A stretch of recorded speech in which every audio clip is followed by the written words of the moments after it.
हर एक में साहस नहीं होता है जो सरकार के खिलाफ खड़ा हो जाए। सरकार के खिलाफ खड़े होने में साहस चाहिए और दबाव तो हर एक पे बनाया जाता है। ये बात कौन नहीं जानता है कि भारतीय जनता पार्टी जीतने के लिए कोई भी हथकंडा अपनाएगी। जिस भारतीय जनता पार्टी ने चंडीगढ़ में बेईमानी की हो, बैलेट से जब वोट पड़ा, जीतने के लिए उन बैलेटों को किस तरीके से बिगाड़ा गया, किस तरीके से वोट खराब किया गया, और अधिकारी के माध्यम से उस समय अगर सीसीटीवी ना होता और बैलेट से वोट ना पड़ा होता तो शायद भारतीय जनता पार्टी को इस तरह से बदनाम होते हुए नहीं कोई देख पाता। जहां तक यूपी का सवाल है, राज्यसभा के चुनाव में भारतीय जनता पार्टी ने सब कुछ किया है वोट लेने के लिए, और जो लोग गए हैं उनमें साहस नहीं रहा होगा सरकार के खिलाफ खड़ा होने में। देखिए, कार्रवाई निश्चित होगी, क्योंकि पार्टी के जितने भी हमारे साथी हैं उनका मानना है कि ऐसे लोगों को दूर कर दीजिए। अभी तक तो कद्दावर नेता लग रहे थे, लेकिन कद्दावर नेता निकले नहीं, ये बात समझ में आ गई।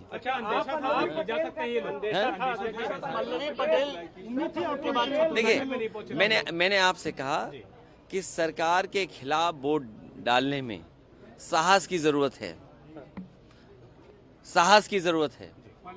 पल्लवी पटेल भी नाराज, अब वो नहीं दिया होगा वोट, अभी तक नहीं आई है, तो वो जाने, क्योंकि उनकी वे क्या बोला था अभी आपने, अंतरात्मा से। तो मैं किसी की अंतरात्मा के बारे में नहीं जानता हूँ, मेरी अंतरात्मा के बारे में किसी के नहीं मैं जानता हूँ। कोई बात नहीं, जब जो भोज में नहीं आए, चर्चाएं आपके माध्यम से भी थी, चर्चाएं और तरह से भी थी। अब उन बातों को आप बेहतर समझते होंगे कि कोई क्यों चला गया, किसी को सिक्योरिटी की जरूरत रही होगी, किसी को धमकाया गया होगा कि आपके मुकदमे पुराने हैं, आपका इतना रिकॉर्ड अच्छा नहीं है, आपको ये लाभ दे दिया जाएगा। सुनने में तो बहुत कुछ चीजें आ रही हैं, सुनने में तो पैकेज के बारे में भी आ रही हैं। वो बात समझ में नहीं आ रही कि वो पैकेज छोटा था कि पैकेज बड़ा था। अगर आपको समझ में आ रहा हो तो मुझे जरूर जानकारी देना। उनके बारे में, किसके बारे में क्या कहें, किसके बारे में हम क्या कहें। आपने बात लोकसभा चुनाव से बात की गई थी आपके यहाँ से, आप प्रदेश अध्यक्ष ने बात। देखिए, कई बार कुछ लोग, कुछ होता है खबरों में रहने के लिए। देखिए, लोकसभा चुनाव जो उत्तर प्रदेश का होने जा रहा है, वो उत्तर प्रदेश की जनता देख रही है। क्या वो नौजवान जो दौड़ाए जा रहे हैं, जिन पे लाठी पड़ रही है, क्या वो भूल जाएंगे भारतीय जनता पार्टी को? जो लाखों लाख नौजवान परीक्षा दे करके घर लौटा, किराया कहाँ से लाया था, खाने पीने का इंतजाम क्या किया था, कैसे वो रहे थे, कैसे परीक्षा लिखी, और उसके बाद पेपर आउट हो गया, लीक हो गया पेपर, सरकार ने लीक कराया। और सरकार, मैंने पहले भी कहा, फिर कहता हूँ, सरकार ने अगर पहले ही जब लीक हुई थी परीक्षा, उसी समय ठोस कदम उठाए होते तो शायद नौजवानों को इस तरह के दिन नहीं देखने पड़ते। क्या इलाहाबाद में नौजवानों पे लाठी नहीं चली? 69,000 के नौजवान जाने कितने दिन से बैठे हैं, अपना आरक्षण मांग रहे हो, अपने साथ न्याय हो जाए उनके साथ, कितने सालों से इंतजार कर रहे हैं। यहीं पर लखनऊ में आप बुलडोजर लेकर के गरीबों का घर उजाड़ रहे हैं।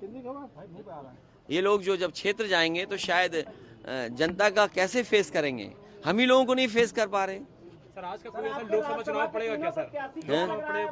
इसका असर कोई नहीं पड़ेगा। समाजवादी पार्टी और मजबूत होगी, समाजवादी पार्टी और मजबूत दिखाई देगी। हमारी लड़ाई और मजबूत दिखाई देगी। देखिए, रणनीति नहीं होती है, सरकार का दबाव इतना होता है। क्या करोगे आप सरकार के सामने? सरकार के सामने क्या करोगे आप? बहुत कम लोग होते हैं जिनमें हिम्मत होती है जो सरकार के खिलाफ खड़े हो जाते हैं। किसके पास फोन नहीं गया, आप बेहतर जानते होंगे।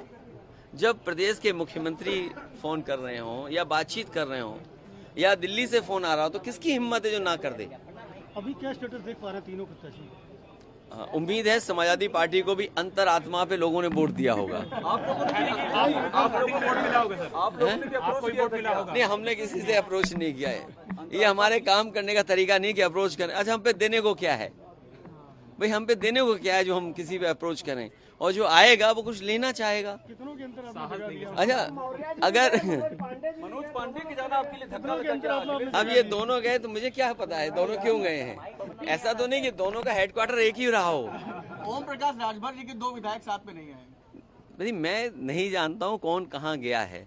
अब जब आप ही कह रहे हो कि सब अंतरात्मा में चल रहा है तो अंतरात्मा से ही फैसला ले रहे होंगे। लेकिन जनता देख रही है, जनता देख रही है। मैंने आपको पहले भी गणित समझाया था। लगभग 60 लाख बच्चे जो घर चले गए जिनका पेपर लीक हुआ, 60 लाख को अगर हम मल्टीप्लाई करें उनके माँ बाप को जोड़ करके तो 1 करोड़ 80 लाख होते हैं। और 1 करोड़ 80 लाख को अगर हम 80 से डिवाइड कर दें तो लगभग 2,25,000 वोट हर लोकसभा में भारतीय जनता पार्टी का कम हुआ है। आप हमारे विधायक ले लोगे, विधायकों को कुछ पैकेज दे दोगे, विधायकों को कुछ भरोसा दिला दोगे, आने वाले समय मंत्री बना देंगे, आपको सुरक्षा दे देंगे। और आप देख लेना इस समय जिन्होंने अंतरात्मा से वोट दिया है उन्हें सुरक्षा मिल रही होगी, उन्हें ठेका मिल रहा होगा। पैकेज तो दिखता नहीं है, कई बार कुछ ऐसे पैकेज होते हैं जो दिखते नहीं हैं। वो पैकेज कैसे पता लगेगा? देखिए, अब हम लोग लोकसभा चुनाव में जा रहे हैं। देखिए, ये लोकसभा से पहले की लड़ाई थी, अब लोकसभा में जा रहे हैं जनता के बीच में, और जनता सब देख रही है। इसलिए मैंने कहा कि 2,25,000 वोट तो इनके पेपर लीक से चला गया। ये क्या मुंह लेकर के जाएंगे जनता के सामने? और सोचो, अग्निवीर जैसी नौकरी कौन स्वीकार करेगा? नौजवान, आपकी जो पक्की नौकरी थी वो नहीं दे पा रही सरकार। तो सरकार अगर पैसे से, डरा के, धमका के, एजेंसियों के माध्यम से वोट तो ले सकती है। गिनती वाले चुनाव में तो जीत सकते हैं, लेकिन जनता वाले चुनाव में भारतीय जनता पार्टी नहीं जीत पाएगी। अखिलेश जी, वो लोग कह रहे हैं कि राम और सनातन के नाम पर गए हैं कि आपके यहाँ जय श्री राम कहने पर आप लोगों को इतराज होता था, श्री राम मंदिर नहीं, ये भी बात ऐसी है जो गलत है। समाजवादी पार्टी का पक्ष यही रहा। और मैं तो आपसे कहूंगा, हालांकि एक को बुलाएंगे, सबको नहीं बुलाएंगे तो नाराज हो जाएंगे। मैं तो हमारे इनसे कहूंगा कि भगवान शिव का, मैंने कहा कि भगवान शिव का दर्शन करने के बाद जाएंगे। आप भी आना उस मंदिर में दर्शन करने।